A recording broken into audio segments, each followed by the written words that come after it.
जय माता दी दोस्तों। मैं बात कर रही हूँ 5 जुलाई और 6 जुलाई के तुला राशि फल के बारे में। तुला राशि के लोगों के लिए इन 2 दिनों में क्या तिथि, नक्षत्र और योग बनेंगे और किस तरह से प्रभाव आपको उनका देखने को मिलेगा। तो देखिए, 5 जुलाई कृष्ण पक्ष की पंचमी तिथि दोपहर तक, उसके बाद षष्ठी तिथि लग जाएगी। चंद्रमा कुंभ राशि शतभिषा नक्षत्र में है। इससे जो योग बनेंगे वो आयुष्मान योग बनेगा, सौभाग्य नाम का योग बनेगा और रवि नाम का योग बनेगा। यहीं 6 जुलाई की अगर मैं बात करूं तो ये दिन सोमवार का और कृष्ण पक्ष की षष्ठी तिथि रहेगी। चंद्रमा सुबह को कुंभ राशि से निकलकर मीन राशि में प्रवेश कर जाएंगे, पूर्व भाद्रपद नक्षत्र में रहेंगे। योग क्या बनेंगे? सौभाग्य योग बनेगा, शोभन योग बनेगा।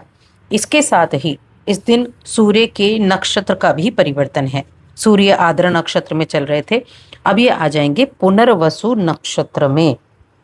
पुनर्वसु नक्षत्र में इनका प्रवेश होगा।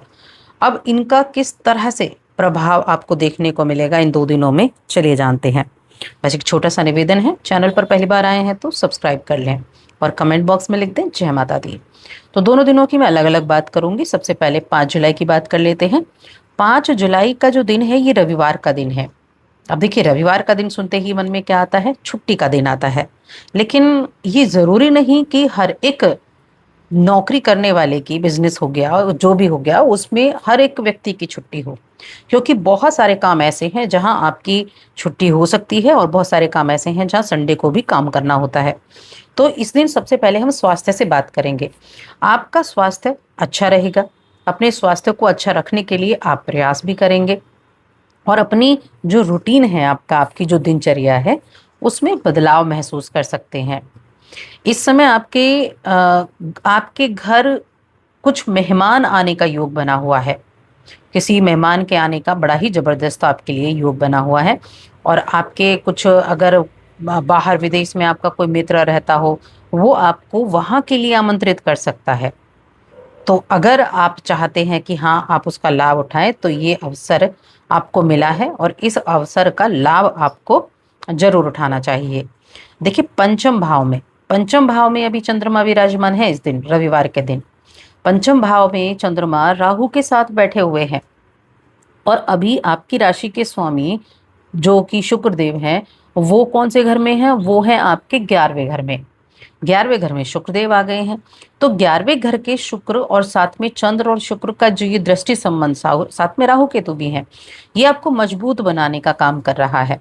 आपके रिश्तों के मामले में भी और आपके भाग्य के मामले में भी आपको मजबूत बनाने का ये काम कर रहा है।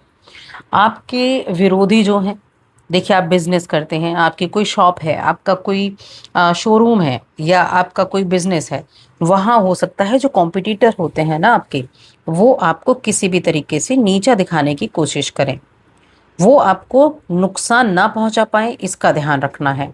सबके साथ आपको अच्छे से पेश आना है और अपनी आंखों को खुला रखना है, ताकि उन लोगों को पहचान सकें, किन लोगों को जो नुकसान पहुंचाना चाहते हैं, जो पीठ पीछे आपको नीचा दिखाने की कोशिश करते हैं। तो ऐसे लोगों से आपको सावधानी रखनी है। वैसे आपके जो उच्च अधिकारी हैं ना, जो भी आपके बॉस वगैरह होंगे, उनका व्यवहार आज आपको बड़ा अच्छा लगने वाला है और आप बड़े खुश होंगे उनके व्यवहार को देखकर। वहीं थोड़ा सा कुछ मामलों में आप, अगर फाइनेंस की मैं बात कर रही हूँ, आप अगर हिम्मत नहीं जुटा पा रहे थे कुछ जोखिम लेने के लिए, तो आप हिम्मत जुटा पाएंगे। थोड़ा सा जोखिम उठाने की तरफ चलेंगे। कुछ ऐसे कदम उठाएं जिससे आपको आर्थिक सुरक्षा मिले। देखिए, समय बदल रहा है और अपने काम की नीति को भी आपको बदलना होगा। और कभी भी ना शॉर्टकट लेने के बारे में नहीं सोचना है, हम तो रातों रात माला माल हो जाएंगे, या हमने ये कार्य कर दिया तो हमें तो इससे बड़ा अच्छा लाभ हो जाएगा।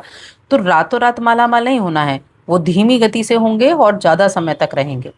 तो कमाई के नए रास्ते तलाशने हैं, शॉर्टकट नहीं तलाशने हैं। आप समझदार हैं, आप सक्षम भी हैं, इसलिए थोड़ा संभल कर चलना है। दूसरों की बातों में ज़्यादा नहीं आना है, ये आपको ध्यान रखना है। वैसे ये जो दिन है ना, ये बिजनेस करने वाले लोगों के लिए ही सबसे अच्छा दिन बना हुआ है। सबसे अच्छा दिन ये बिजनेस करने वाले लोगों के लिए है। इस राशि के जो बड़े कारोबारी हैं, वो किसी तरह का इन्वेस्टमेंट करने के बारे में सोच सकते हैं। तो निवेश करने की ज़रूरत है, सोच समझ कर करेंगे तो अच्छा रहेगा। आपके अंदर जो एक एक प्यास है ना किसी चीज को पाने की, यानी कि कोई नॉलेज आप कह लीजिए, ज्ञान के प्यास कह लीजिए, आप अपने बिजनेस को आगे बढ़ाना चाहते हैं, आपको नए नए अनुभव लेने हैं, तो यहाँ इन इस चीज के पीछे भागते भागते आपको बहुत सारी चीजें मिलने वाली हैं। बहुत सारी ऐसी चीजें आपको जानने को मिलेंगी जो आपके लिए काफी मददगार होंगी।